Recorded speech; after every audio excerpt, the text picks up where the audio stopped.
വീട് പത്തനംതിട്ടയാണ്.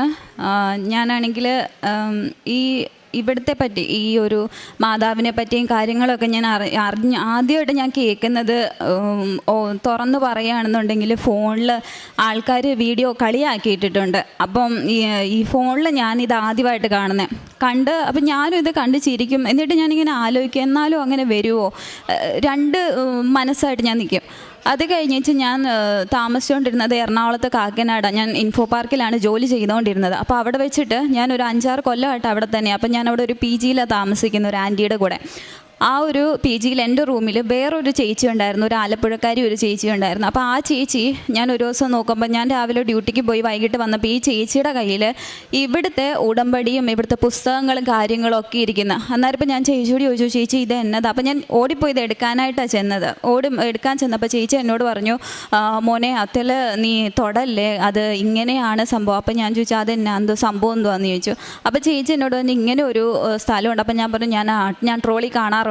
അപ്പോൾ ചേച്ചി എന്നോട് പറഞ്ഞു ട്രോളിലല്ല, അതിൽ വിശ്വസിക്കുന്ന ഒരുപാട് പേരുണ്ടെന്ന് പറഞ്ഞു. അപ്പോൾ അന്ന് ഞാൻ ഈ പുസ്തകമൊക്കെ ആദ്യമായിട്ട് കാണുന്നത്. എന്നിട്ട് ഞാനത് അവിടെ വിട്ട് കഴിഞ്ഞേച്ച് പിന്നെ എൻ്റെ അമ്മ അതുപോലെ എൻ്റെ ആൻറ്റി ഇവരൊക്കെ എനിക്ക് നമ്മുടെ യൂട്യൂബിലെ വീഡിയോസ് കാര്യങ്ങളൊക്കെ വാട്സപ്പിൻ്റെ ഗ്രൂപ്പുകളിലും അല്ലാണ്ടൊക്കെ എനിക്ക് അയച്ചു തന്നിട്ട്, എൻ്റെ അമ്മ അയച്ചു തന്നിട്ട് എന്നോട് പറയും നീ ഇത് കാണേ എന്ന് പറയും. കാരണം ഞാൻ പ്രാർത്ഥിക്കുന്ന സമയത്ത് എന്നാന്നറിയത്തില്ല, എനിക്ക് പണ്ട് തൊട്ടേ ഞാൻ പ്രാർത്ഥിക്കുന്ന സമയത്ത് എനിക്ക് മുന്നേ കൂട്ടി കാര്യങ്ങൾ ഇങ്ങനെ ഇപ്പം ഒരാൾക്കും എന്തെങ്കിലും ഒന്ന് സംഭവിക്കാൻ പോവുകയാണെന്നുണ്ടെങ്കിൽ ഒരു 3-4 ദിവസം മുമ്പ് തൊട്ട് ഈ വ്യക്തിനെ തന്നെ എനിക്ക് പ്രാർത്ഥിക്കുമ്പോഴും ഞാൻ വെറുതെ ഇരിക്കുമ്പോഴും എന്തെങ്കിലും ചെയ്തുകൊണ്ടിരിക്കുമ്പോഴും ഒക്കെ എനിക്കിങ്ങനെ കാണിച്ചു തരും. അപ്പം ഞാൻ ഇത് പരീക്ഷിച്ചിട്ടുള്ള വ്യക്തിയാണ്. ഇത് എന്നതാണ്? കാരണം മരിച്ചു പോകും, അവർക്ക് എന്തെങ്കിലും വലിയ വലിയ ആപത്തുകൾ ആ സമയത്ത് വരുന്നത്. അന്ന് ഞാൻ പേടിച്ച് അരണ്ടിട്ട് ഞാൻ അമ്മയോട് പറയാം, അമ്മേ ഇങ്ങനെ. അപ്പം എൻ്റെ അമ്മ പറഞ്ഞു, നിന്നെ പ്രാർത്ഥിപ്പിക്കാനാ ദൈവം അത് കാണിക്കുന്നത്, നീ പ്രാർത്ഥിക്കണം എന്ന് പറഞ്ഞു. ഞാൻ പ്രാർത്ഥിക്കത്തില്ല, ഞാൻ വീണ്ടും ദൈവത്തെ പരീക്ഷിച്ചു. ഇതെന്താ എനിക്ക് മാത്രം ഇങ്ങനെ, ദൈവമാണെന്ന് ഞാൻ വിശ്വസിക്കുന്നില്ല, ഞാൻ ഇത് പിശാചിൻ്റെ ഏതാണ്ട് കളിയാണെന്ന് പറഞ്ഞ് ഞാൻ ഇങ്ങനെ വെച്ചുകൊണ്ടിരുന്നു. അങ്ങനെ ഇരിക്കെ ഇതുപോലെ അമ്മ എനിക്ക് അയച്ചു തന്നേച്ച് എന്നോട് പറഞ്ഞു, നീ ഇത് കാണേ, ഒരുപാട് അത്ഭുതങ്ങളുണ്ട്, ഒരുപാട് പേരുടെ അത്ഭുത സാക്ഷ്യങ്ങളുണ്ടെന്ന് പറഞ്ഞ് എൻ്റെ അമ്മ എനിക്കിത് അയച്ചു തന്നു. അയച്ചത് അപ്പം ഞാനിത് കാണാറുണ്ട്, വെറുതെ സമയം കിട്ടുമ്പോൾ ചുമ്മാ കിടന്ന് കാണും, വിടും, അത്രയേ ഉള്ളൂ.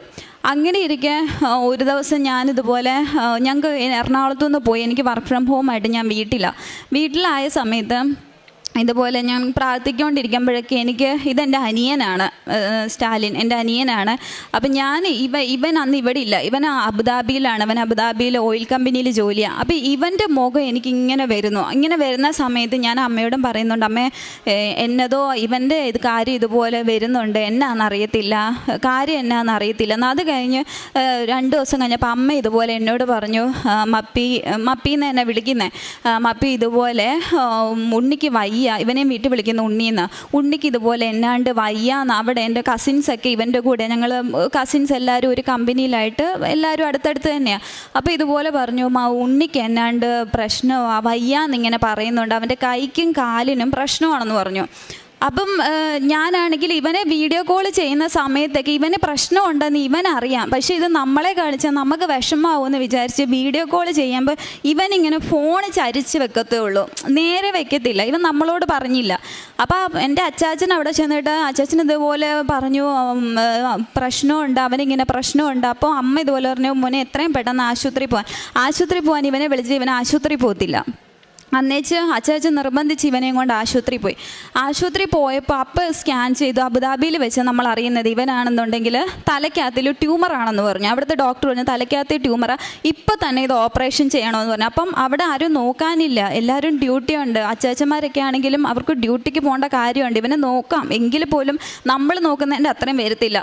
ഞങ്ങൾ എന്തോ ചെയ്തു, ഇത് കേട്ടപ്പം വല്ലാണ്ടായിപ്പോയി, എന്നാ ചെയ്യണമെന്ന് അറിയാൻ പാടില്ല. എന്നുവെച്ചാൽ ഞങ്ങൾക്കൊരു ധൈര്യം ഉണ്ടായിരുന്നു, നമ്മൾക്ക് ചികിത്സിക്കാമല്ലോ എന്നുള്ളൊരു രീതിക്ക് നമ്മൾ എന്ത് ചെയ്തു, ഇവനെ അവിടെ നിന്ന് എക്സിറ്റ് ചെയ്തിട്ട് ഇങ്ങോട്ട് കൊണ്ടുവരാനായിട്ട് ശ്രമിച്ചു. എക്സിറ്റ് ചെയ്യാനായിട്ടുള്ള പ്രൊസീജിയറിന് വേണ്ടിയിട്ട് നമ്മൾ ഒരാഴ്ചയോളം പിന്നെയും താമസിച്ചു. അപ്പോൾ ആ ഡോക്ടർ പറഞ്ഞു ഇത് താമസിക്കാൻ പാടില്ല എന്ന് പറഞ്ഞു. എന്നേച്ച് ഞങ്ങൾ ഇവനെ ഒരാഴ്ചയ്ക്ക് ശേഷം ഇവനെ നാട്ടിൽ കൊണ്ടുവന്ന സമയത്ത് അതായത് ഇവൻ അസുഖമാകുന്ന സമയത്ത് അമ്മ ഇതുപോലെ വീട്ടിലാകെപ്പാടെ ഭയങ്കര വിഷമമാണ്. കാരണം എന്നെക്കാളും 5-6 വയസ്സിന് ഇളയത്, ഇവൻ കുഞ്ഞാണ്. അപ്പം ഞങ്ങൾക്ക് ആകെ വിഷമമായിപ്പോയി, എന്നാ ചെയ്യുമെന്നും അറിയത്തില്ല. ചികിത്സിക്കാം, നമ്മളെ കൊണ്ട് ചികിത്സിക്കാം, പിന്നെ ദൈവം വിടുവിക്കണമല്ലോ. അപ്പം ഞാനിങ്ങനെ അതിനേക്ക് മുന്നോട്ട് എനിക്ക് മാതാവിൻ്റെ ഒരു സാന്നിധ്യം, ഞാനിങ്ങനെ രാത്രിയിൽ എൻ്റെ മുറിക്കകത്ത് ഞാൻ ഒറ്റയ്ക്ക് കൊന്ത ചൊല്ലുന്ന സമയത്ത് ഞാനിങ്ങനെ കേട്ടിട്ടുണ്ട്, മാതാവ് വരുമ്പോൾ മുല്ലപ്പൂവിൻ്റെ മണമാണെന്ന് ഞാൻ കേട്ടിട്ടുണ്ട്. അപ്പം ഞാനിങ്ങനെ കൊന്ത ചൊല്ലി ഇരിക്കുന്ന സമയത്ത് ഭയങ്കര മുല്ലപ്പൂവിൻ്റെ മണം, ഭയങ്കര മണം. അപ്പം ഞാനിതുപോലെ രാവിലെ എണീറ്റിട്ട് അമ്മയോടും ഒക്കെ ഞാനിതുപോലെ പറഞ്ഞു, ഇതുപോലെ അമ്മയെ ഞാൻ മാതാവ് വന്നെന്ന് തോന്നുന്നു, ഭയങ്കര മുല്ലപ്പൂവിൻ്റെ മണമായിരുന്നു എന്നൊക്കെ ഞാൻ പറഞ്ഞു. ഇവനെ എയർപോർട്ടിൽ നിന്ന് കൊണ്ടുവരാൻ പോകുന്നതിൻ്റെ 3 ദിവസം മുമ്പ്, അതായത് 6 മാസത്തേക്ക് മുന്നെയാണ് ഞാനിവിടെ വന്ന് ഉടമ്പടി എടുത്തത്. അപ്പോൾ 3 ദിവസം മുമ്പ് ഞങ്ങൾ പോയപ്പോൾ ഞാൻ കാണുന്നത്, ഇവിടുന്ന് പോയ എൻ്റെ അനിയനല്ല തിരിച്ചു വന്നിരിക്കുന്നത്. ഇവിടുന്ന് കൈക്കോ കാലിനോ കണ്ണിനോ ചെവിക്കോ ഒരു പ്രശ്നമില്ലാതെ ഒരു 21 വയസ്സുള്ള ഒരു കുഞ്ഞ് ഇവിടുന്ന് ദുബായി പോയതുപോലെയല്ല, അബുദാബി പോയതുപോലെയല്ല അവൻ തിരിച്ചു വരുന്നത്. ഞാൻ കാണുന്നത് എൻ്റെ അനിയൻ വന്നപ്പോൾ അവൻ്റെ ഈ ഒരു സൈഡ്, ഇങ്ങേ സൈഡ് കോടിപ്പോയി, മുഖം ഒരു സൈഡിലേക്ക് കോടിപ്പോയി. അവന് ഈ കണ്ണിന് കാഴ്ചയില്ല, ഈ ചെവി കേൾക്കത്തില്ല, ഇവന് ഈ കൈ അനക്കത്തില്ല, ഈ കാലനക്കത്തില്ല, അവൻ മുടന്തി വരുന്നത്. അപ്പം എയർപോർട്ടിൽ നിന്ന് ഇവൻ വരുന്ന കാഴ്ചയെന്ന് പറഞ്ഞു കഴിഞ്ഞാൽ നമുക്ക് സഹിക്കാൻ പറ്റത്തില്ല. ഞാനുണ്ട്, എൻ്റെ അപ്പനുണ്ട്, അമ്മയുണ്ട്. ഞാൻ അപ്പം കരയാണ്ട് നിൽക്കും, അപ്പനും അമ്മയും കരഞ്ഞു പോയി, ഞാനും കൂടെ കരഞ്ഞ് ഞാര് പിടിച്ച് നിൽക്കും. എന്നിട്ട് ഞാൻ മനസ്സിൽ ഞാൻ അമ്മ മാതാവിനെ വിളിച്ചു, എനിക്ക് ധൈര്യം തരണേന്ന്. എന്നിട്ട് ഇവൻ വന്ന് വണ്ടിയിൽ കയറി നമ്മളവിടെ നിന്ന് ഒരു പ്രൈവറ്റ് ഹോസ്പിറ്റലിൽ ട്രിവാൻഡ്രത്ത് ഇവൻ വന്ന് ഇറങ്ങുന്നത്. ഒരു ഹോസ്പിറ്റലിൽ കൊണ്ടുപോയപ്പോൾ അവിടുത്തെ ഡോക്ടർ ചെക്ക് ചെയ്തിട്ട് പറഞ്ഞു, ഇവന് സ്ട്രോക്ക് വന്നതാണെന്ന് പറഞ്ഞു, മൈനർ സ്ട്രോക്ക് എന്തോ വന്നതാണെന്ന് ആൾ ചെക്ക് ചെയ്തിട്ട് പറഞ്ഞു. അപ്പോൾ എല്ലാവരും നമ്മളിവന് അസുഖമാണെന്ന് കസിൻസിനോട് എല്ലാവരോടും പറഞ്ഞപ്പോൾ എല്ലാവരും പറഞ്ഞു, തിരുവനന്തപുരത്ത് ശ്രീചിത്ര എന്നൊരു ഹോസ്പിറ്റലുണ്ട്, ന്യൂറോയ്ക്ക് ഏറ്റവും ബെസ്റ്റ് ഹോസ്പിറ്റലാന്ന് പറഞ്ഞു. അപ്പം അവിടെ റെഫറൻസ് ഉണ്ടെങ്കിലേ കേട്ടതുള്ളൂ എന്ന് പറഞ്ഞു. നമ്മൾ ഈ പ്രൈവറ്റ് ഹോസ്പിറ്റലിൽ പോയപ്പം ആ ഡോക്ടർ നോക്കിയിട്ട് പറഞ്ഞു ഇവന് സ്ട്രോക്ക് വന്നതാണെന്ന് പറഞ്ഞു. അപ്പം ഞങ്ങൾ പറഞ്ഞു, ഡോക്ടറെ ഞങ്ങൾക്ക് ആ ഒരു ഹോസ്പിറ്റലിലേക്ക് റെഫറൽ ചെയ്ത് തരാൻ പറഞ്ഞു. അപ്പോൾ രാവിലെ 5 മണിയായി. 5 മണി കഴിഞ്ഞു ഇവൻ വന്നപ്പം. എന്നുവെച്ച് ഡോക്ടർ റെഫറൽ തന്നേച്ച് ഞങ്ങൾ എന്ത് ചെയ്തു, ഇവനെയും കൊണ്ട് ശ്രീചിത്ര ഹോസ്പിറ്റലിൽ ചെന്ന സമയത്ത് ഡോക്ടേഴ്സ് ചെക്ക് ചെയ്തു. രാവിലെ പോകാൻ ഞങ്ങൾ പാതിരാത്രി 11:30 കഴിഞ്ഞു അവിടെ നിന്ന് ഇറങ്ങാൻ. ചെക്ക് ചെയ്ത് എടുത്ത് കഴിഞ്ഞപ്പോഴാണ് നമ്മൾ അറിയുന്നത്, ഞാനൊക്കെ എൻ്റെ ജീവിതത്തിൽ പോലും കേൾക്കാത്ത ഒരു അസുഖം, ക്യാവർനോമ എന്ന് പറഞ്ഞിട്ടൊരു അസുഖം, അതെന്താണെന്ന് ഞങ്ങൾക്ക് അറിയത്തില്ല.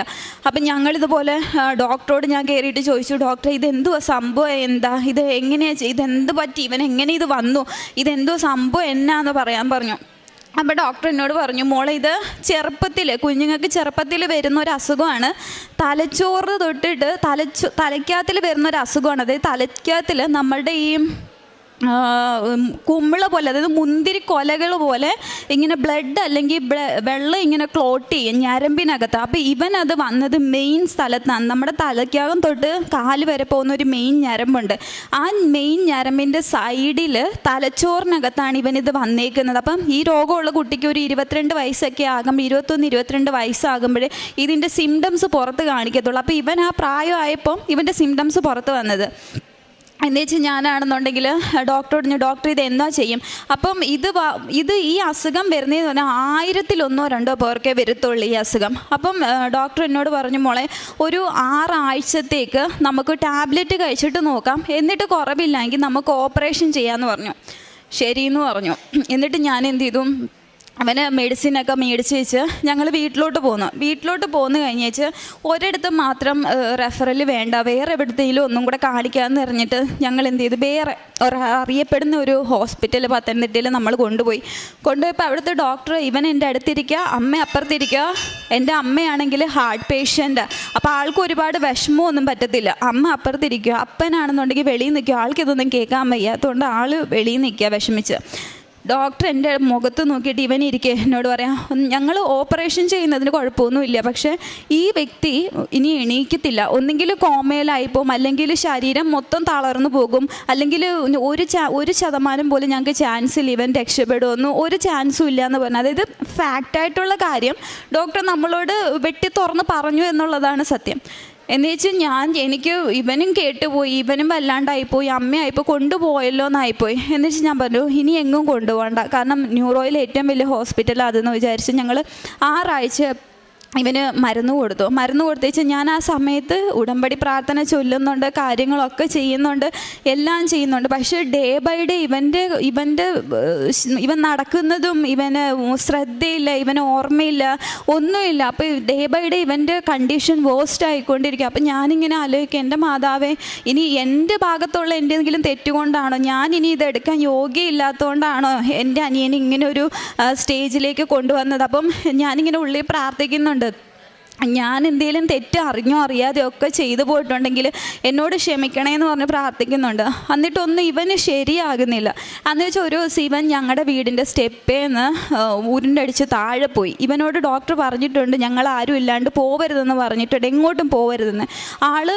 ഞാൻ ഉറക്കത്തിൽ നിന്ന് എണീറ്റ് ഇവൻ്റെ റൂമിൽ ചെന്ന്, അപ്പം ഞാൻ നോക്കിയപ്പോൾ ഇവൻ കിടന്നുറങ്ങുക. എന്നുവെച്ചാൽ ഞാൻ അപ്പുറത്തെ റൂമിലോട്ട് പോയ വഴിക്ക് ഇവൻ എങ്ങനെ എണീറ്റ് പോയി എന്ന് ദൈവം തമ്പുരാനെ അറിയുള്ളൂ. ഇവൻ എണീറ്റ് സൈഡിൽ പോയി നിന്ന് ആ സ്റ്റെപ്പിൻ്റെ മുകളിൽ നിന്ന് എനിക്കൊന്നൊരു 10-12 സ്റ്റെപ്പ് ഉണ്ട്, അതിൻ്റെ മുകളിൽ നിന്ന് ഇവൻ ഉരുണ്ടടിച്ച് താഴെ പോയി. ഇവൻ്റെ തലയുടെ ബാക്ക് സൈഡ് ഇത്രയും ഭാഗം പൊട്ടി, അവൻ്റെ ആ ക്യാവർനോമ ഇരിക്കുന്ന സ്ഥലം തന്നെ പൊട്ടി. എന്നിട്ട് ഞങ്ങൾ എന്ത് ചെയ്തു, ഇവനെ എടുത്ത് അടുത്തുള്ളൊരു ക്ലിനിക്കിൽ കൊണ്ടുപോയി കഴിഞ്ഞപ്പം ഡോക്ടറോട് ഇതുപോലെ കാര്യം പറഞ്ഞപ്പോൾ ഡോക്ടർ പറഞ്ഞു, സ്റ്റിച്ച് ഇട്ട് തരാം, നിങ്ങൾ എത്രയും പെട്ടെന്ന് ഈ കുട്ടീനെ നിങ്ങൾ കാണിക്കുന്ന അവിടെ എത്തിച്ചോളാൻ പറഞ്ഞു.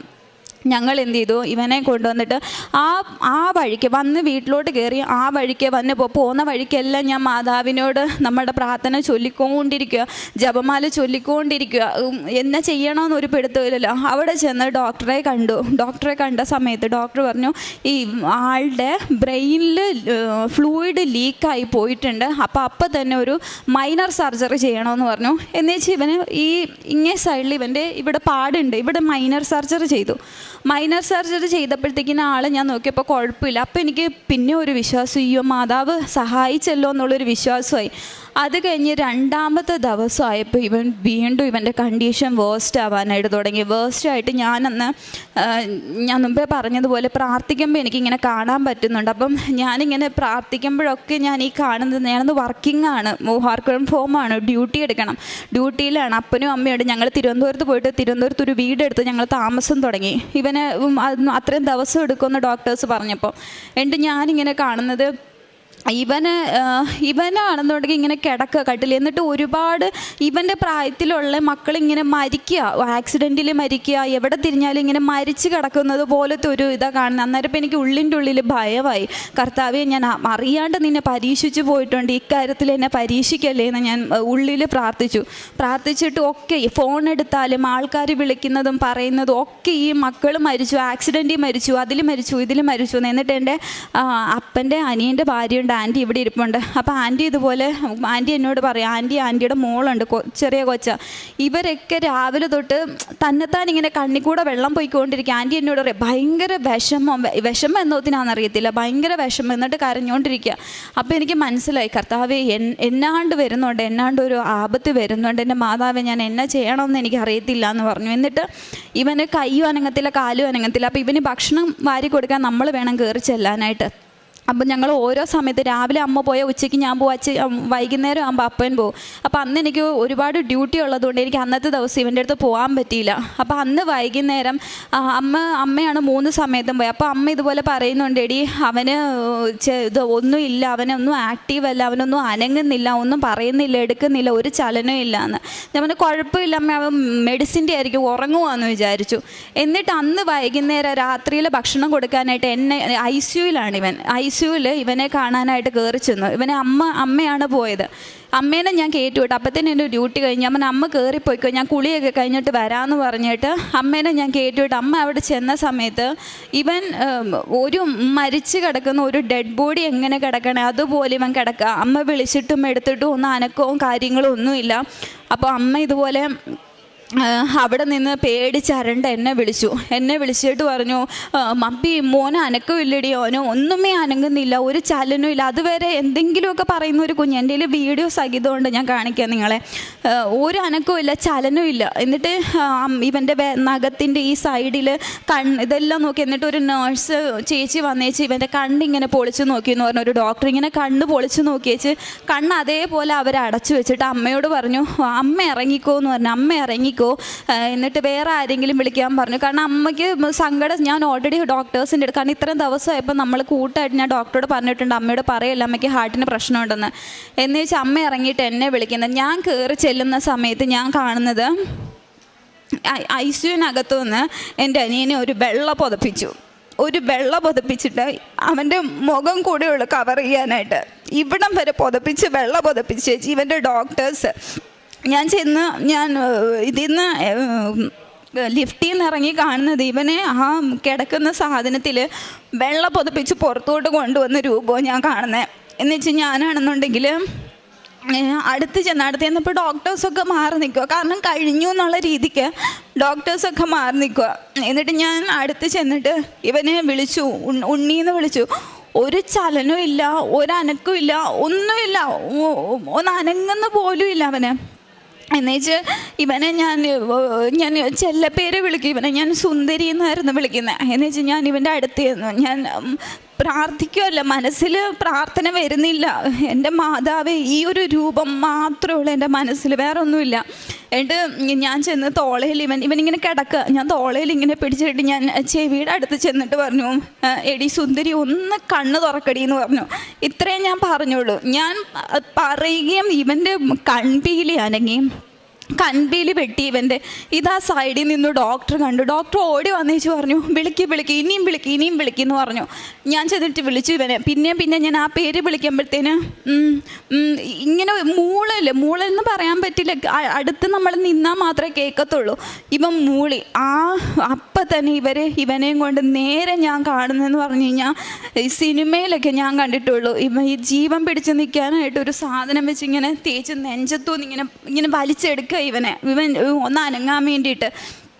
എന്നിട്ട് ഇവനെയും കൊണ്ട് നേരെ അവർ വെൻറ്റിലേറ്ററിലേക്ക് പോയ സമയത്ത് ഞാൻ ഡോക്ടറോട് ചോദിച്ചു, ഡോക്ടറെ എന്താ പറ്റിയെന്ന് ചോദിച്ചു. പറഞ്ഞു. അപ്പോൾ ഡോക്ടർ ഒന്നും പറഞ്ഞില്ല, കുഴപ്പമൊന്നുമില്ല, പോയ ആളാണ്.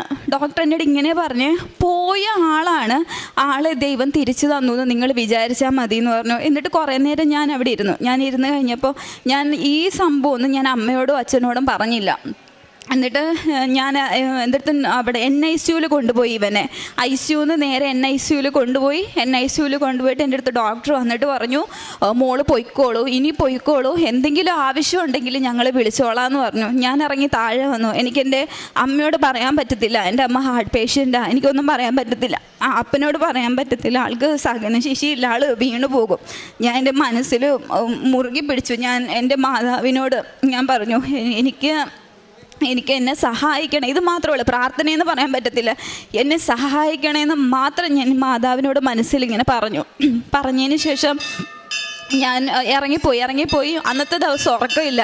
പിറ്റേ ദിവസം രാവിലെ ഞാൻ എണീറ്റിട്ട് നേരെ ഞാൻ കയറി പോകുന്നത് NICU ചെന്നപ്പം ഇവൻ്റെ ഡോക്ടേഴ്സൊക്കെ ഉണ്ട്. ഇവനെ നോക്കിയത് 12-13 പേരുടെ ഒരു ടീമാണ് നോക്കുന്നത് ഇവനെ.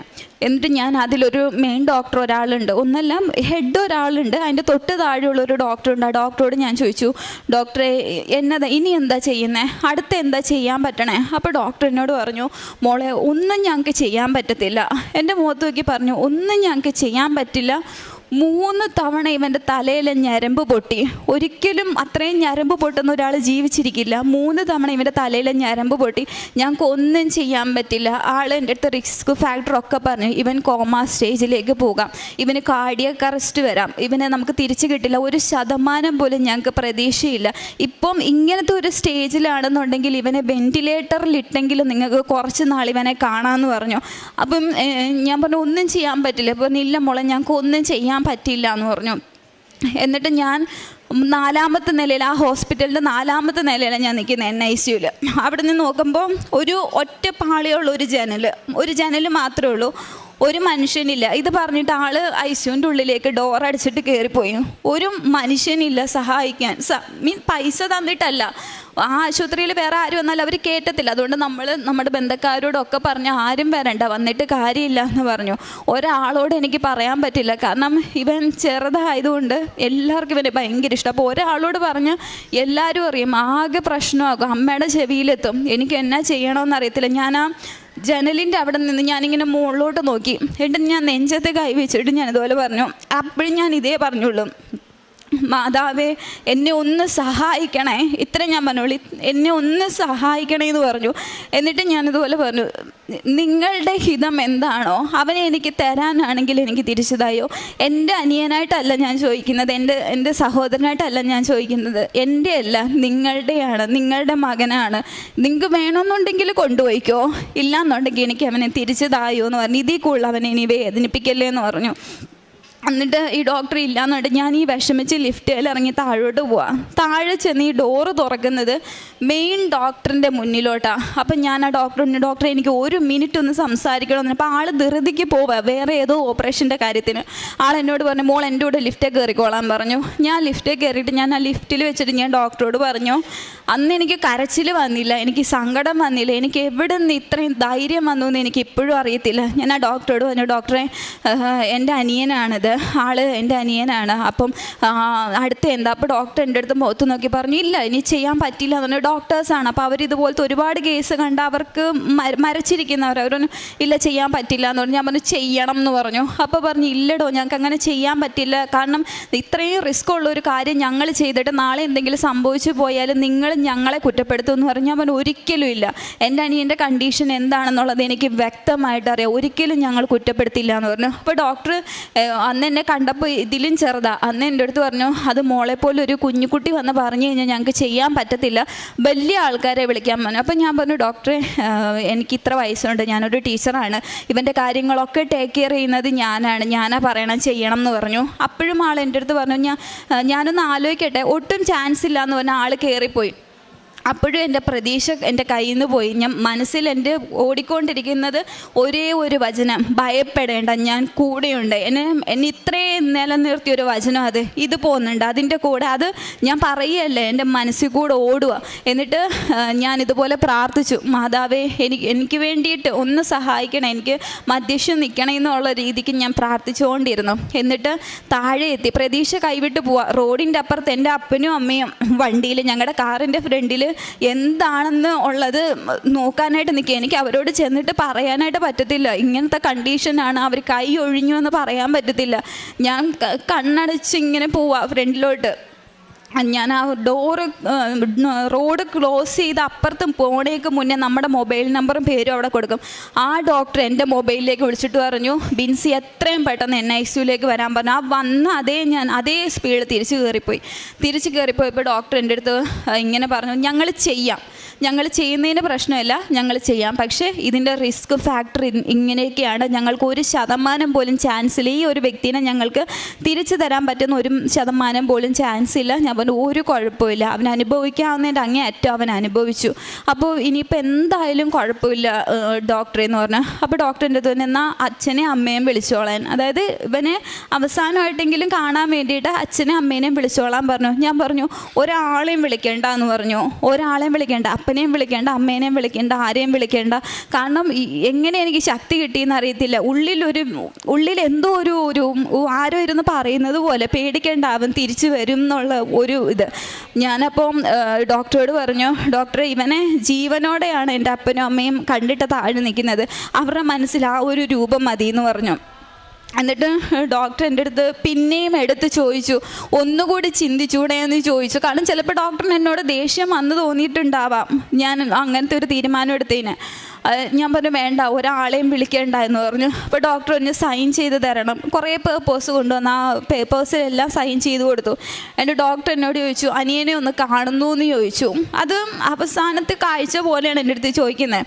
ഞാൻ കയറി NICUവിൽ അവരുടെ ഡ്രസ്സും കാര്യങ്ങളും ഒക്കെ ഇട്ട് ഞാൻ കയറ്റി കഴിഞ്ഞപ്പോൾ ഞാൻ അവരോട് ചോദിച്ചു, ഞാൻ ഇവനെ ഒന്ന് തൊട്ടോട്ടെ എന്ന് ചോദിച്ചു. കാരണം ഇവനെ ഓപ്പറേഷനായിട്ട് റെഡിയാക്കി അവർ കിടത്തിയേക്കാം.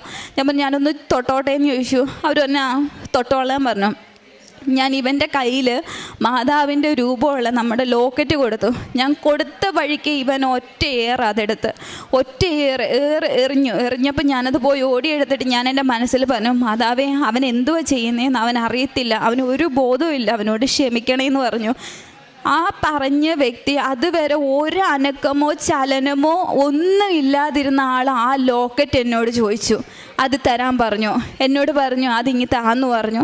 എന്നിട്ട് ഞാനിവൻ്റെ കയ്യിൽ കൊടുത്തു. അപ്പോൾ അടുത്ത് നിന്ന നേഴ്സ് എന്നോട് പറഞ്ഞു, ആളുടെ പെങ്ങൾ വന്നാലേ സംസാരിക്കാൻ പറ്റുള്ളൂ എന്ന് ചോദിച്ചു. എന്നിട്ട് ഞാൻ ഇവൻ്റെ ചെവിയിൽ ഞാൻ പറഞ്ഞു, അപ്പം നമ്മളെ അവിടെ ഇരുത്തത്തില്ല. അപ്പോൾ ഇവൻ കിടക്കണേൻ്റെ നേരെ ഫ്രണ്ടിലാണ് NICUവിൻ്റെ ഡോർ. ഞാൻ ഇവനോട് പൂർണ്ണ വിശ്വാസത്തിൽ, ഞാൻ എൻ്റെ മാതാവിനെയും ഈശോനെയും പൂർണ്ണ വിശ്വാസത്തിൽ ഞാൻ ഇങ്ങനെ പറഞ്ഞു, മോൻ പോയിട്ട് തിരിച്ചു വാ, ചേച്ചി ആ ഡോറിൻ്റെ പുറകിലുണ്ടാവും എന്ന് പറഞ്ഞു. ആ ഡോറിൻ്റെ അപ്പുറത്ത് ചേച്ചി ഇരിക്കാം, മോൻ ഇപ്പോൾ പോയിട്ട് അതുപോലെ മോൻ തിരിച്ചു വരണം എന്ന് പറഞ്ഞു. അപ്പോൾ ഇവൻ എന്നോട് ഇത്രേ പറഞ്ഞുള്ള വരാം എന്നുള്ള അർത്ഥത്തിൽ എന്ന് പറഞ്ഞു. പക്ഷെ അവിടെ നമ്മൾ ഇരുത്തത്തില്ല.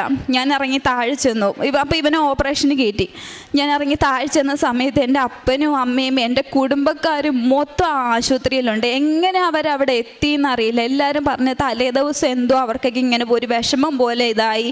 അപ്പോൾ ഒരാളും പറയാണ്ട് ഒരു കല്യാണത്തിനുള്ള ആളാണ് ആശുപത്രിയിലുണ്ട്, ഞങ്ങളുടെ ബന്ധക്കാരെല്ലാവരും കൂടി. എന്നിട്ട് ഞാൻ താഴെ വന്നു. ഒരാളോട് ഞാൻ പറഞ്ഞില്ല, എനിക്ക് പറയാൻ പറ്റില്ല. എങ്ങാണ് അമ്മയുടെ ചെവിയിലോ ആരെങ്കിലും ചെവിയിൽ എത്തിക്കഴിഞ്ഞ് കഴിഞ്ഞാൽ ആകെ ബഹളവും. പിന്നെ അമ്മേനെയും കൊണ്ട് ആശുപത്രിയിൽ പോകണം. ഒരാളോട് ഞാൻ പറഞ്ഞില്ല. എൻ്റെ കയ്യിൽ കൊന്തയുണ്ട്, ഞാൻ ജപമാല ചൊല്ലിക്കൊണ്ടേയിരുന്നു.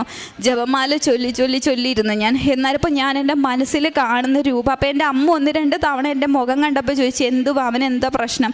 അപ്പോൾ ഞാൻ പറഞ്ഞില്ല, അവൻ്റെ ബ്ലഡ് ചെറിയ ഇതായിട്ടുണ്ട്, അപ്പോൾ അത് മാറ്റാനുള്ള ഓപ്പറേഷനാണെന്ന് പറഞ്ഞു. എന്നുവെച്ചാൽ ഞാൻ ഇവനെ താഴെ വന്നേച്ച് ഞാനിങ്ങനെ പ്രാർത്ഥിച്ചുകൊണ്ടിരുന്നപ്പോൾ ഞാൻ എൻ്റെ മനസ്സിൽ കാണുന്ന രൂപം, മാതാവ് റൈറ്റ് സൈഡിൽ, ഇവൻ്റെ ഓപ്പറേഷൻ താഴെ നടന്നുകൊണ്ടിരിക്കുക, മാതാവ് റൈറ്റ് സൈഡിലും ലെഫ്റ്റ് സൈഡിൽ ഈശോയും. അപ്പോൾ എന്നെ നോക്കി ഇങ്ങനെ ചിരിക്കുമോ ഇവർ. ഈ രൂപമാണ് ഞാൻ കാണുന്നത്. അപ്പം ഒരു സൈഡിൽ എനിക്ക് മനസ്സിലാവുന്നില്ല ഇതെന്തുവാന്ന്. അപ്പം ഞാനോർക്ക്, ദൈവമേ, ഇവനെ കൊണ്ടുപോകാനായിട്ട് വന്നതാണോ? ഇവനെ ഇനി കൊണ്ടുപോകാൻ വന്നതാണോ? അപ്പുറത്തെ സൈഡിൽ ഞാൻ ഇവനെ എനിക്ക് തിരിച്ചു തരാനാണോ? എന്നതാണെന്ന് എനിക്ക് മനസ്സിലാവുന്നില്ലല്ലോ എന്ന് പറഞ്ഞു. എന്നുവെച്ചാൽ അത് കഴിഞ്ഞിട്ട് രാവിലെ 8:45 ഇവൻ്റെ ഓപ്പറേഷൻ കയറ്റി. വൈകുന്നേരം 3:45 ആ ഡോക്ടർ എൻ്റെ മൊബൈലിൽ വിളിച്ചു. എൻ്റെ മൊബൈലിൽ വിളിച്ചിട്ട് പറഞ്ഞു, ബിൻസി കയറി വരാൻ പറഞ്ഞു. ജീവനില്ലാത്തൊരു ശവം പോലെയാണ് ഞാൻ കയറിപ്പോകുന്നത്. കാരണം ഈ ഡോക്ടർ ഇനി എന്തോ പറയുന്നതെന്ന് എനിക്കറിയത്തില്ല. അത് വന്ന് എൻ്റെ വീട്ടുകാരോട് പറയണം. എങ്ങാണ് ഇവൻ എന്തെങ്കിലും സംഭവിച്ചു പോയി കഴിഞ്ഞ് കഴിഞ്ഞാൽ എന്നോട് എല്ലാവരും ചോദിക്കും എന്തുകൊണ്ട് പറഞ്ഞില്ല എന്നുള്ളത്. ഇതൊക്കെ മനസ്സിൽ പോകുന്നുണ്ട്. എങ്കിലും ഉള്ളിൻ്റെ ഉള്ളിൽ നീ ഭയപ്പെടേണ്ട, ഞാൻ നിൻ്റെ കൂടെ ഉണ്ടെന്നുള്ള വചനം എൻ്റെ തലയിൽ മുഴങ്ങിക്കൊണ്ടേയിരുന്നു. ഞാൻ മോളിൽ ചെന്ന സമയത്ത് ആദ്യം ഈ ഡോക്ടർ ആ ഓപ്പറേഷൻ കഴിഞ്ഞിട്ടുള്ള ആളുടെ ഒരു ഡ്രസ്സിലാണ് ആൾ NICU, പകുതി ഉടലും മാത്രമേ ഉള്ളൂ വെളിയിൽ, ബാക്കി NICUവിനകത്താണ്. ആളെന്നോട് ഇതുപോലെ ചോദിച്ചു, ചിരിച്ചുകൊണ്ടാണ് നിൽക്കുന്നത്. അത് കണ്ടപ്പോൾ എനിക്ക് ജീവൻ വീണു. അപ്പോൾ എനിക്ക് മനസ്സിലായി, ദൈവമേ വലിയ കുഴപ്പമില്ല. എന്നുവെച്ചാൽ ഞാനാണെന്നുണ്ടെങ്കിൽ ഡോക്ടർ ഞാൻ ചെന്ന വഴിക്ക് എൻ്റെ തോളിലിങ്ങനെ തട്ടിയേച്ച് എന്നോട് പറഞ്ഞു, താൻ എടുത്തൊരു ഡിസിഷൻ നല്ലൊരു ഡിസിഷനായിരുന്നു, കാരണം ഞങ്ങൾ പോലും ഭയപ്പെട്ടു പോയി എന്ന് പറഞ്ഞു. അവിടെ സത്യമായിട്ട് എൻ്റെ ആ ഡോക്ടർ എന്നോട് ഇന്നേ വരെ എനിക്ക് തോന്നുന്നു ആ ഹോസ്പിറ്റലിൻ്റെ ചരിത്രത്തിൽ ഓപ്പറേഷൻ കഴിഞ്ഞ ഒരാളെ കാണാനായിട്ട് കയറ്റിയിട്ടില്ല. എൻ്റെ അടുത്ത് ചോദിച്ചു, അനിയനെ ഒന്ന് കാണുമോയെന്ന് ചോദിച്ചു. ഞാൻ പറഞ്ഞു എനിക്കൊന്ന് കണ്ടാൽ കൊള്ളാം എന്ന് പറഞ്ഞു. നിർബന്ധം പിടിച്ചില്ല. ഞാൻ പറഞ്ഞു എനിക്കൊന്ന് കണ്ടാൽ കൊള്ളാം എന്ന് പറഞ്ഞു. അപ്പോൾ ഇവരെ സാനിറ്റൈസറും വേറെ കുറേ സാധനങ്ങളും ഡ്രസ്സും ഒക്കെ ഇട്ട് ഞാൻ കയറിയിട്ട് ഞാൻ കാണുന്ന രൂപം, വെൻറ്റിലേറ്ററിലാണ് എൻ്റെ അനിയൻ. വെൻറ്റിലേറ്ററിൽ കിടക്കുന്ന എൻ്റെ അനിയൻ്റെ ഇവൻ്റെ ഈ സൈഡ് ഇത്രയും സൈഡാണ് ഇവർ ഓപ്പൺ ചെയ്തേക്കുന്നത്. ഇവിടെയാണ് സാധനം ഇരിക്കുന്നത്. അപ്പോൾ ഇവൻ്റെ ബ്രെയിൻ ഇവിടുന്ന് ഇങ്ങനെ ഓപ്പൺ ചെയ്യാൻ പറ്റുന്നത് ഭയങ്കര റിസ്ക് ആയതുകൊണ്ട് അവർ ഇത്രയും സൈഡാണ് ഇവരിങ്ങനെ ഓപ്പറേഷൻ ചെയ്തേക്കുന്നത്. ഞാൻ ചെന്ന സമയത്ത് കാണുന്നത് ഇവൻ്റെ തലയുടെ ഇത്രയും ഭാഗം പൊളിച്ച് വെച്ചേക്കുക. ഒരു മനുഷ്യനത് കണ്ടു കഴിഞ്ഞാൽ ഉറപ്പായിട്ടും ബോധം കെട്ട് വീഴും. ഇത്രയും ഭാഗം ഇങ്ങനെ പൊളിച്ച് തുറന്ന് വെച്ചിട്ട് ഇവൻ്റെ തലച്ചോറ് മാറ്റി വെച്ചിട്ട് ഇതിനകത്തുനിന്ന് ഒരു ഓസ് പോലൊരു സാധനം, അതിങ്ങനെ താഴെ ഒരു ജാറ് പോലൊരു സാധനം, അതിങ്ങനെ പമ്പ് ചെയ്തുകൊണ്ടിരിക്കുക. പമ്പ് ചെയ്യുന്ന സമയത്ത് ബ്ലഡ് കൊടുകൂടാ ഇതിനകത്തുനിന്ന് ഒഴുകുക, ബ്ലഡ് ഈ ഓപ്പൺ ചെയ്ത് വെച്ചേക്കുന്ന സ്ഥലത്തുനിന്ന്. അപ്പം ഞാൻ ചോദിച്ചു, ഡോക്ടർ ഇതെന്താ പറഞ്ഞാൽ പ്രഷർ തലയിൽ പോകാണ്ടിരിക്കാനായിട്ടുള്ളതാണെന്ന് പറഞ്ഞു. എന്നിട്ട് ഞാനിത് കണ്ട് അപ്പം താഴെ വന്നിട്ടാണ് ഞാൻ എൻ്റെ അമ്മയോടും എല്ലാവരോടും ഞാൻ പറയുന്നു, ഇതുപോലെ അവൻ്റെ ഫുള്ള് മെയിൻ ഓപ്പറേഷൻ കഴിഞ്ഞു, ഇതുവരെ പ്രശ്നമൊന്നും ഇല്ല എന്ന് പറഞ്ഞു. സമാധാനിച്ചു. എനിക്ക് ഇപ്പോഴും അറിയത്തില്ല, എൻ്റെ മാതാവ് എൻ്റെ കൂടെ ഇരുന്ന് എനിക്ക് ഭയങ്കര ഒരു ശക്തിയാണ് എനിക്ക് തന്നത്. ഒരിക്കലും ഇല്ലാത്തൊരു ധൈര്യവും ശക്തി എനിക്ക് തന്നു. അപ്പോൾ അങ്ങനെ സമാധാനിച്ച് ഞാൻ ഇരിക്കുക. ഞാൻ മാതാവിനോട് നന്ദിയൊക്കെ പറഞ്ഞു. അപ്പോഴും എവിടെയോ എൻ്റെ മനസ്സിൽ എന്തോ ഒരു കരട് കിടക്കുന്ന പോലെ എനിക്ക് മൊത്തത്തിലൊരു സമാധാനം കിട്ടുന്നില്ല. അപ്പോൾ ഡോക്ടർ എന്നോട് പറഞ്ഞു, പിറ്റേ ദിവസം, അതായത് ഇവൻ്റെ ഓപ്പറേഷൻ കഴിഞ്ഞിട്ട് പിറ്റേ ദിവസം ഡോക്ടർ എന്നെ വിളിച്ച് സംസാരിച്ചിട്ട് പറഞ്ഞു, ആളിപ്പോഴും വെൻറ്റിലേറ്ററിലാണ്, കാരണം ഇവന് കാർഡിയക് അറസ്റ്റ് വരാനായിട്ട് ചാൻസ് ഉണ്ട്, അല്ലാന്നുണ്ടെങ്കിൽ ആൾ കോമയിലേക്ക് പോകാൻ ചാൻസ് ഉണ്ട്, അതല്ലെങ്കിൽ ഇവൻ്റെ തലയിൽ ഇൻഫെക്ഷൻ വരാൻ ചാൻസ് ഉണ്ടെന്ന് പറഞ്ഞു. ഇത് മൂന്നുമാണ് അവർ പറഞ്ഞ ചാൻസ്. അപ്പം നമ്മളിങ്ങനെ പ്രാർത്ഥിച്ചുകൊണ്ടേ ഇരിക്കുക, ദൈവമേ വേറൊന്നും വരല്ലേ എന്നുള്ളത്. മൂന്നാമത്തെ ദിവസം ആയപ്പോഴത്തേക്കിന് ഇവൻ കംപ്ലീറ്റ് ആയിട്ട് ഇവൻ്റെ മൈൻഡ് ഫുള്ള് പോയി. അപ്പം ചെക്ക് ചെയ്താൽ പറയണ ഈ ഓപ്പറേഷൻ ചെയ്ത സൈഡ് ഇൻഫെക്ഷനായിട്ട് മെനിഞ്ചറ്റിസ് എന്ന് പറയുന്ന ഒരു അസുഖമായിട്ട് അത് മാറി ഇവന്. അപ്പം നമ്മുടെ പ്രതീക്ഷ പിന്നെ ഇതായി. എന്നിട്ട് എൻ്റെ ഉള്ളിൽ അമ്മയും അച്ഛനും ഒക്കെ ആകെ ഇതായി. ഞാൻ പറഞ്ഞു, ദൈവം കൊണ്ടുപോകാനായിരുന്നെങ്കിൽ ഞാൻ മുന്നമേ പറഞ്ഞു, ദൈവമേ നിങ്ങൾക്ക് വേണമെന്നുണ്ടെങ്കിൽ അവനെ കൊണ്ടുപോയിക്കോ, എനിക്ക് ഒരു പ്രശ്നമില്ല, കൊണ്ടുപോയിക്കോ, പക്ഷെ അവനെ എനിക്ക് തിരിച്ചു തരണേന്ന് തന്നിട്ട് ദൈവമായിട്ട് എനിക്ക് തിരിച്ചു തന്നത്, അവൻ ഉറപ്പായിട്ട് തിരിച്ചു വരുമെന്ന് പറഞ്ഞു. അതുപോലെ കറക്റ്റ് ഒരാഴ്ച അവന് കിടന്നു. അതിൻ്റെ ചികിത്സയും കാര്യങ്ങളും ഒക്കെയായി ഒരാഴ്ച കഴിഞ്ഞപ്പോൾ വിട്ടു. ഇപ്പോൾ അവൻ ഏകദേശം ഫെബ്രുവരിയിലായിരുന്നു അവൻ്റെ ഓപ്പറേഷൻ. ഫെബ്രുവരി ആദ്യ ആഴ്ചയിലാണ് ഓപ്പറേഷൻ. അത് കഴിഞ്ഞിട്ട് അവൻ്റെ ഈ കാഴ്ച പോയ കണ്ണിൻ്റെ കാഴ്ച എൻ്റെ മാതാവ് എനിക്ക് അവന് തിരിച്ചു കൊടുത്തു. കേൾക്കാത്ത അവൻ്റെ ചെവിയുടെ കേൾവി അവന് തിരിച്ചു കൊടുത്തു.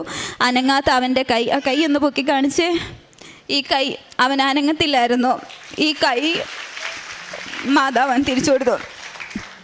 ഇതുപോലെ നിൽക്കില്ല. ഞാനും എൻ്റെ അപ്പനും കൂടെ വെയിറ്റ് ഉണ്ട് ആൾക്ക്, ഞാനും എൻ്റെ അപ്പനും കൂടിയാണ്. അപ്പം ഇവന് കാലിങ്ങനെ പിണഞ്ഞു പോയി രണ്ടായിട്ട്.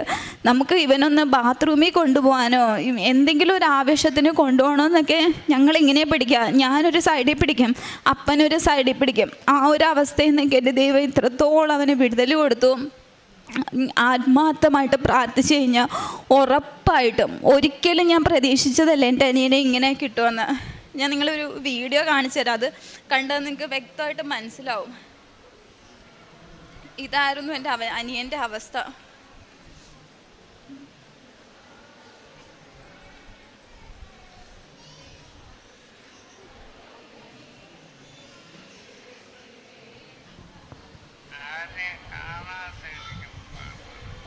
ഒരു ബോധമില്ല ആൾക്ക്, ഒരു ബോധമില്ലാണ്ട് ആൾ സംസാരിക്കുന്നയാ. എന്തെങ്കിലും അവനൊന്ന് മിണ്ടി കിട്ടാനായിട്ട് ഞാൻ സംസാരിക്കുന്ന അവനോട്. ഇതായിരുന്നു ഇവൻ്റെ അവസ്ഥ. ഈ അവസ്ഥയിൽ നിന്നാണ് എൻ്റെ മാതാവ് എനിക്ക് ഇവനെ ഇത്രത്തോളം തിരിച്ചു തന്നത്.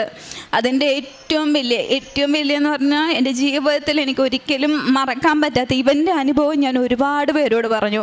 ഒരുപാട് പേര്, ഞാൻ ബസ്സിൽ പോയാലും ഞാൻ പറയും, ഞാൻ അന്ന് ആശുപത്രി ഇരുന്നവരോട് പറഞ്ഞു, എൻ്റെ ചേച്ചി, എൻ്റെ കസിൻസ്, എവിടെ പറയാനും എനിക്ക് ഒരു നാണും എനിക്ക് തോന്നാറില്ല. കാരണം അറിയണം, ആൾക്കാരറിയണം ഇങ്ങനെ അത്ഭുതങ്ങൾ നടക്കുന്നുണ്ടെന്ന് മനുഷ്യരറിയണം. പിന്നെ അതുപോലെ എൻ്റെ രണ്ടാമത്തെ അനുഭവം എന്ന് പറഞ്ഞു കഴിഞ്ഞാൽ, എൻ്റെ കല്യാണം, ഇവൻ്റെ അസുഖത്തിൻ്റെ സമയത്താണ് എൻ്റെ കല്യാണം നിശ്ചയിച്ചിരുന്നത്. അപ്പം എനിക്കന്ന് മനസ്സിൽ കല്യാണം ഇല്ല. എനിക്ക് ഇവനെ എങ്ങനെയെങ്കിലും ഒന്നും ഉള്ളതൊക്കെ വിറ്റ് പെറുക്കിയിട്ടാണെങ്കിലും എനിക്ക്, കാരണം ആ സമയത്ത് പൈസയ്ക്ക് പേപ്പറിൻ്റെ വിലയായിപ്പോയി. നമ്മുടെ കയ്യിൽ ഇവനെ ചികിത്സിക്കാനുള്ള പൈസ ദൈവം സഹായിച്ചിട്ടുണ്ട്, പക്ഷേ ഡോക്ടേഴ്സ് ചെയ്യത്തില്ല എന്ന് പറഞ്ഞു കഴിഞ്ഞാൽ എല്ലാ മെയിൻ ഹോസ്പിറ്റലുകളിൽ ഞാൻ വിളിച്ചു ചോദിച്ച സമയത്ത് അവരൊക്കെ പറയുന്നത്, അവിടുന്ന് നിങ്ങൾ എങ്ങോട്ട് കൊണ്ടുപോയിട്ടും കാര്യമില്ല, പേപ്പറിൻ്റെ വാല്യൂ ആയിപ്പോൾ. ഞാൻ എൻ്റെ അമ്മ എന്നോട് ചോദിച്ചു, കല്യാണത്തിന്, ഞാൻ പറഞ്ഞു കല്യാണമൊക്കെ അവിടെ നിൽക്കട്ടെ, ഒക്കെ വിറ്റ് പുറക്കിയിട്ടാണെങ്കിലും ഇവനെ ചികിത്സിക്കാമെന്നുണ്ട്. ഞാൻ മാത്രമല്ല, എൻ്റെ കുടുംബക്കാർ മുഴുവൻ പേരും ഞങ്ങളുടെ കൂടെ നിന്നു. ആ സമയത്ത് എല്ലാവരും ഞങ്ങളുടെ കൂടെ നിന്നു. എന്നുവെച്ച് എൻ്റെ കല്യാണത്തിൻ്റെ ആവശ്യം വന്ന സമയത്ത് ഞാനിതുപോലെ എൻ്റെ ഇതിനകത്ത് ആവശ്യങ്ങളിൽ ഞാൻ എഴുതി വെച്ചിട്ടുണ്ടായിരുന്നു. ഞാൻ ഇങ്ങനെയാണ് എഴുതി വെച്ചത്, എനിക്ക് അനുയോജ്യപ്പെട്ടതാണെങ്കിൽ എൻ്റെ മാതാവേ മധ്യസ്ഥൻ നിന്ന് ഇതെനിക്ക് നടത്തി തരണേന്നാണ് ഞാൻ എഴുതിയത്. അല്ലാതെ എനിക്ക് തരണം എന്ന് ഞാൻ ഒന്നും എഴുതിയിട്ടില്ല. എന്നുവെച്ച് ആ കല്യാണത്തിൻ്റെ സമയത്ത് ഏറ്റവും ഭംഗിയായിട്ട് എൻ്റെ കല്യാണത്തിൻ്റെ അന്ന് പോലും എനിക്ക് ഏറ്റവും പ്രശ്നം വന്നത്, എൻ്റെ കല്യാണം ചാലക്കുടിയിലായിരുന്നു.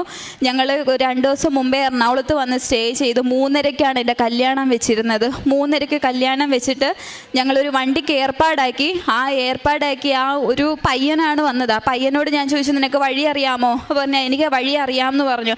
എനിക്ക് ആക്ച്വലി വഴി അറിയില്ല. അപ്പോൾ എൻ്റെ ഹസ്ബൻഡ് എനിക്ക് ലൊക്കേഷൻ മൊബൈലിൽ ഇട്ട് തന്നു. അത് മര്യാദയ്ക്ക് നോക്കാൻ എനിക്കറിയത്തില്ല. എന്നിട്ട് ഞാൻ ഇത് ഇവൻ്റെ കൊടുത്തിട്ട് ഞാൻ ഇവനോട് പറഞ്ഞു, എടാ ഇത് നോക്കി നീ പോകാൻ പറഞ്ഞു. അപ്പോൾ ഈ പയ്യൻ പറഞ്ഞു, അത് വേണ്ട ചേച്ചി, എൻ്റെ കയ്യിലുണ്ടെന്ന് പറഞ്ഞു.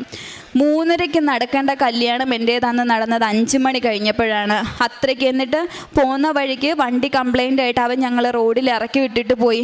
കല്യാണ വസ്ത്രവും ബൊക്കയും ഒക്കെ ആയിട്ട് ഞാനും എൻ്റെ അമ്മയും അനിയനും എൻ്റെ ഒരു അനിയത്തിയുണ്ട്, ഞങ്ങളെല്ലാം കൂടെ മെയിൻ റോഡിൽ ഇറങ്ങി നിൽക്കുക. എന്ത് ചെയ്യണം എന്നറിയില്ല. ഞാൻ മനസ്സിൽ പ്രാർത്ഥിച്ചു. എല്ലാവരും കരച്ചില്ല.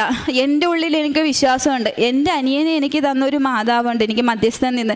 ഞാൻ പ്രാർത്ഥിച്ച അതുപോലെ എനിക്ക് അനുയോജ്യപ്പെട്ടതാണെങ്കിൽ മാത്രമേ എനിക്കിത് നടത്താവുള്ളൂ എന്ന്. അപ്പോഴും എൻ്റെ ഉള്ളിൽ എനിക്ക് മുറുകിയ വിശ്വാസം ഉണ്ടായിരുന്നു. എനിക്ക് ഉറപ്പായിരുന്നു ഇത് എനിക്കുള്ളതാണെങ്കിൽ ഇന്ന് എൻ്റെ കല്യാണം നടക്കും. അതിനെൻ്റെ മാതാവ് എനിക്ക് വേണ്ടി എന്ത് വേണമെങ്കിലും ചെയ്യുമെന്നുള്ളൊരു വിശ്വാസം. ഞാൻ റോഡിലിറങ്ങി ബൊക്കയായിട്ട് നിൽക്കുക. വരുന്നവരും പോകുന്നവരും മൊത്തം ഞങ്ങളെ നോക്കുകയാണ്. കല്യാണപ്പെണ്ണ് ഇറങ്ങി മെയിൻ റോഡിൽ നിൽക്കുന്നത്. എവിടെ നിന്നാണെന്ന് അറിയത്തില്ല. ആ ചേട്ടൻ ഏതാണെന്നോ, ആ ചേട്ടൻ എവിടെ ഉള്ളയാണെന്നോ, എങ്ങനെയാണെന്നോ ഒന്നും അറിയത്തില്ല. ഒരു ടാക്സിയുടെ രൂപത്തിൽ എൻ്റെ മാതാവ്, എൻ്റെ ഈശോ എനിക്ക് പോകാനുള്ള വണ്ടി അവിടെ അയച്ചു തന്നു. ആ ചേട്ടൻ ഞങ്ങൾ വന്നിറങ്ങി ഒരു 2 മിനിറ്റ് ആകുന്നതിന് മുമ്പ് ആ ചേട്ടൻ, ഒരു ടാക്സി ചേട്ടൻ ആരാന്നറിയില്ല, കൊണ്ട് ഫ്രണ്ടിൽ നിർത്തി. എന്താ പ്രശ്നം? അപ്പോൾ എൻ്റെ അനിയത്തി പറഞ്ഞു, ചേട്ടാ എൻ്റെ ചേച്ചിയുടെ കല്യാണമാണ്, സമയം കഴിഞ്ഞു എന്ന് പറഞ്ഞു, നിങ്ങൾ കയറാൻ പറഞ്ഞു. അപ്പോഴത്തേക്കിനും എൻ്റെ ഹസ്ബൻഡിൻ്റെ അളിയൻ പകുതി വഴിക്ക് വന്നു. അവിടെ കൊണ്ടിറക്കി. ഞങ്ങൾ കൊടുത്ത പൈസ പോലും ആൾ വാങ്ങുന്നില്ല. ആൾ എവിടെ നിന്ന് വന്നു, ഏതുവഴി പോയി, എങ്ങനെ പോയി എന്ന് എനിക്കറിയില്ല. ഒരു നല്ലൊരു മനുഷ്യൻ, നല്ലൊരു ചേട്ടൻ, അതും മാതാവായിട്ട് കൊണ്ടെത്തിച്ചതാണെന്ന് ഞാൻ വിശ്വസിക്കുന്നു. അതുപോലെ എൻ്റെ അടുത്ത ഞാൻ എഴുതി വെച്ചിരുന്നതെന്ന് പറഞ്ഞു കഴിഞ്ഞാൽ, എൻ്റെ അപ്പൻ എല്ലാ ദിവസവും പള്ളിയിൽ പോകത്തില്ലായിരുന്നു. എല്ലാ ദിവസവും വെച്ചാൽ ഞായറാഴ്ചകളിൽ എൻ്റെ പപ്പ അധികം പള്ളിയിൽ പോകത്തില്ല. അപ്പോൾ എനിക്ക് ഭയങ്കര വിഷമമായിരുന്നു. ദൈവം നമുക്ക് വേണ്ടി ഇത്രയൊക്കെ ചെയ്തിട്ട് ഒരു ദിവസം ഇത്ര നേരം ദൈവത്തിന് കൊടുക്കാനായിട്ട് നമുക്ക് പറ്റത്തില്ല എന്നുള്ളൊരിതായിരുന്നു. ഞാൻ എന്നിട്ട് ഉടമ്പടിക്കകത്ത് വെച്ച് പ്രാർത്ഥിച്ചു, എൻ്റെ പപ്പ എല്ലാ ഞായറാഴ്ചയും പള്ളിയിൽ പോകുന്നതെന്ന്. ഇപ്പോൾ ഞങ്ങളെക്കാളും മുന്നേ രാവിലെ ഉറക്കം എണീറ്റ് ആൾ റെഡിയായി വണ്ടിയും കൊണ്ട് നിൽക്കും. പോകണ്ടേ ആൾക്ക് കുർബാനയ്ക്ക് മുമ്പ് ആൾക്ക് പള്ളിയിലെത്തണം. അതുപോലെ ചെറുതും വലുതുമായിട്ടുള്ള ഒരുപാട് അനുഭവങ്ങൾ പറഞ്ഞു കഴിഞ്ഞാൽ തീരത്തില്ല. അതുപോലെ കഴിഞ്ഞ ആഴ്ചയിലായിരുന്നു ഇവനെ ചെക്കപ്പിന് കൊണ്ടുപോയത്. നമ്മൾ ഓപ്പറേഷൻ കഴിഞ്ഞിട്ടുള്ള ചെക്കപ്പായിരുന്നു. കഴിഞ്ഞ ആഴ്ചയിൽ തിരുവനന്തപുരത്ത് ശ്രീചിത്രയെ കൊണ്ടുപോയി ചെക്കപ്പിൽ MRI എടുത്ത സമയത്ത് യാതൊരു പ്രശ്നങ്ങളും ഇവനില്ലാന്ന് ആ ഒരു MRIയിൽ നമ്മൾ കണ്ടു. അതുപോലെ ഇവൻ ജോലി ചെയ്തുകൊണ്ടിരുന്ന സ്ഥലത്ത് ഇവനെ വയ്യാണ്ടായി നമ്മൾ എക്സിറ്റ് അടിച്ച് കൊണ്ടുപോയത്. അപ്പോൾ അതുപോലൊരു കമ്പനിയിൽ നമുക്ക് ജോലി പിന്നെയും കിട്ടുക എന്ന് പറഞ്ഞാൽ ഭയങ്കര ബുദ്ധിമുട്ടാണ്.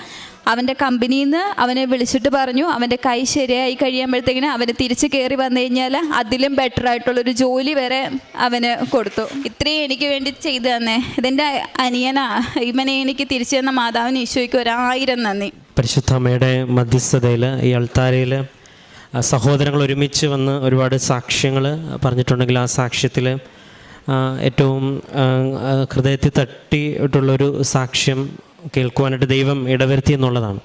അപ്പോൾ ഈ ദൈവത്തിൻ്റെ അച്ഛൻ എപ്പോഴും ദൈവ തിരുമുൻപിൽ ഇങ്ങനെ സ്ഥിരതയോടെ വിശ്വാസത്തോടെ നിൽക്കുവാനായിട്ട് ഒരാളെ കിട്ടുക എന്നത് വളരെ പ്രധാനപ്പെട്ടതാണ്. അത് ദൈവം ഈ മകളെ പ്രത്യേകമായിട്ട് ഈ മകളെ അങ്ങനെ വിശ്വാസത്തിൽ വളർത്തിയ മാതാപിതാക്കളെ ഈ സമയം ഓർക്കുന്നു. ഒപ്പം ആ ഒരു സാഹചര്യം എവിടെയാണ് ഇതിൻ്റെ ഏറ്റവും പ്രധാനപ്പെട്ടതെന്ന് പറഞ്ഞാൽ, ഇങ്ങനെയുള്ളൊരു സാഹചര്യത്തെ ഈ വിശ്വാസത്തിൽ അതിജീവിക്കുക എന്ന് പറയുന്നത് അത് എത്ര എളുപ്പമല്ല. കാരണം ഒറ്റയ്ക്ക് ഇപ്പം ഈ മകളെ ഏറ്റവും കൂടുതൽ പറഞ്ഞു അതാണ്. കാരണം ഇങ്ങനെ മാതാപിതാക്കളുടെയും കൂടെ നിൽക്കുന്ന സഹോദരനെ നടുക്ക് നിന്നിട്ട് ഇത്രയും കാര്യങ്ങൾ ഇത്രയും വിശ്വാസത്തോടെ ഒപ്പിട്ട് കൊടുത്ത് മുന്നോട്ടൊക്കെ പോകണമെങ്കിൽ ഒരു ധൈര്യം. അപ്പോൾ ഈ പരിശുദ്ധ അമ്മയെക്കുറിച്ച് ബൈബിൾ പറയുന്നത്, പരിശുദ്ധ അമ്മയെക്കുറിച്ച് നമ്മൾ വായിക്കുമ്പോഴും നമ്മൾ ധ്യാനങ്ങളും പ്രസംഗങ്ങളൊക്കെ കേൾക്കുമ്പോൾ മാതാവിനെക്കുറിച്ച് പറയുന്നത്, മാതാവ് കടന്നു പോയിട്ടുള്ള കനൽ വഴികളിൽ മാതാവ് എപ്പോഴും ധീരമായിട്ട് നിലനിന്നുള്ളതാണ്. അത് തുടക്കം തൊട്ട് അവസാനം വരെയും മാതാവിനെക്കുറിച്ച് പറയുന്ന സാഹചര്യങ്ങളെല്ലാം ഭയങ്കര ക്രിട്ടിക്കലായിട്ടുള്ള സാഹചര്യങ്ങളാണ്.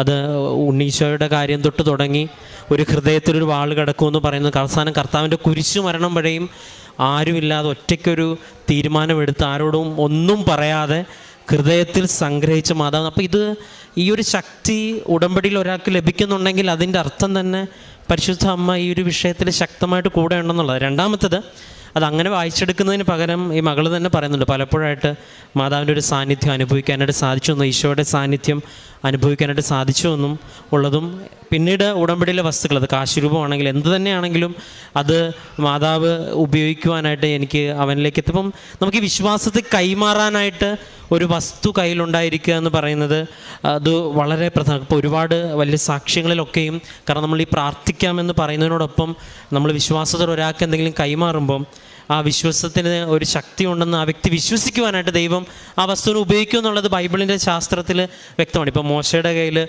വടി കൊടുക്കുന്ന കർത്താവിനെ കുറിച്ച് നമ്മൾ പറയുമ്പോൾ വടിയില്ലാതെ കാര്യം നടക്കുക. അപ്പം ദൈവം ഒരു വിശ്വാസത്തിലൊരു മനുഷ്യനെന്ന നിലയിൽ ടാൻജിബിളായിട്ട് എന്തെങ്കിലും നമ്മുടെ കരങ്ങളിലുള്ളതും അത് വിശ്വാസി പ്രഖ്യാപിക്കുമ്പോൾ അത് ദൈവാനുഭവമായിട്ട് മാറുന്നതും ബൈബിളിൻ്റെ പശ്ചാത്തലത്തിലുള്ള വലിയൊരു സത്യമാണ്. ഉടമ്പടിയിൽ അത് വളരെ വ്യക്തമാണ്. അത് പരിശുദ്ധമ്മ പലയിടങ്ങളിലായിട്ട് കാശുരൂപവും വെന്തിങ്ങായിട്ടൊക്കെ മാതാവ് പലർക്കും ഈ ധൈര്യം കൊടുക്കുന്നുണ്ട്.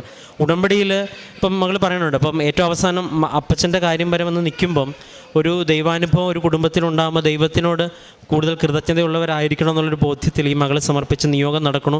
അപ്പം ഇത്രയും വലിയൊരു അനുഭവം ഉണ്ടായ ഒരു വ്യക്തിക്ക് തൻ്റെ വിവാഹമെന്ന അതും അതിനേക്കാൾ വലിയൊരു, അപ്പം ഒരു പക്ഷേ ഇങ്ങനെയുള്ള ക്രിട്ടിക്കൽ മൊമെൻറ്റിലൊക്കെ എല്ലാം ഹൃദയത്തിൽ സംഗ്രഹിച്ച് പ്രാർത്ഥിച്ച പരിശുദ്ധ അമ്മയുടെ ഒരു ശക്തി ഒരു പക്ഷേ ഉടമ്പടി എടുത്ത് എല്ലാവർക്കും ലഭിക്കുന്നുണ്ട്. പ്രത്യേകിച്ച് ഈ മകൾക്ക് ഇങ്ങനൊരു സാഹചര്യത്തിലൂടെ കടന്നു പോകാനായിട്ട് ദൈവം അനുവദിച്ചു. ഒരു പക്ഷേ ഈ ഒരു ബലം അത് ദൈവത്തിൻ്റെ ഒരു സാന്നിധ്യത്തിൻ്റെ ബലമാണ്.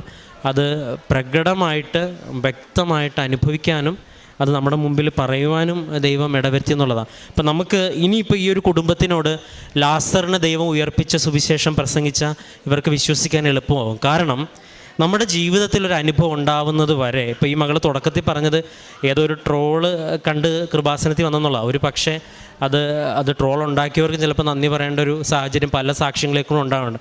അപ്പോൾ ഒരു പക്ഷേ ഒരു പരിഹാസത്തിൽ നിന്ന് ആരംഭിച്ച് ഇപ്പോൾ കർത്താവിനെക്കുറിച്ചും പറയണ തന്നെ, കർത്താവിനെ അവസാനം മരണത്തെ കുരിശ് കിടന്നിട്ട് പോലും പരിഹസിച്ചു എന്നുള്ളതാണ്. കർത്താവിനെക്കുറിച്ച് പറയണത് അത്ഭുതം നടത്താൻ പോയപ്പോൾ അവിടെ കൂടെ ഇപ്പോൾ പരിഹാസം ഈ സുവിശേഷത്തിൻ്റെ ഭാഗം തന്നെയാണെന്നുള്ളത് ഏറ്റവും പ്രധാനപ്പെട്ടതാണ്.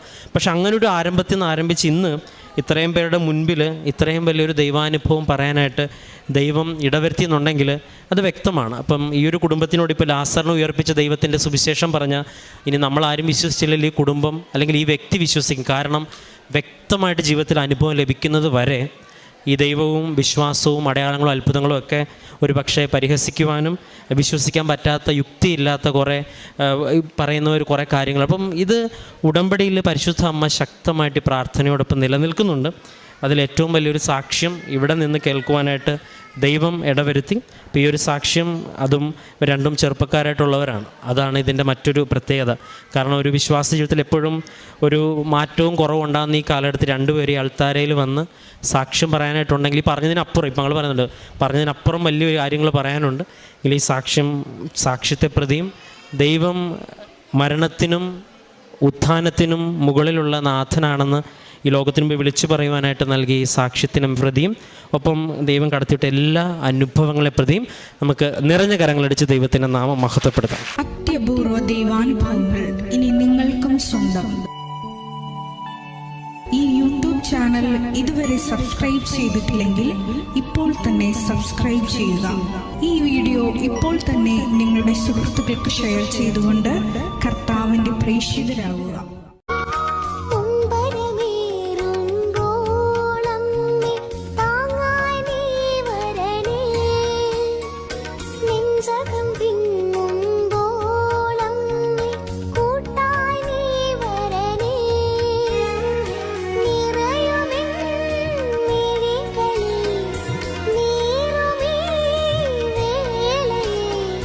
സാന്ത്വനമാ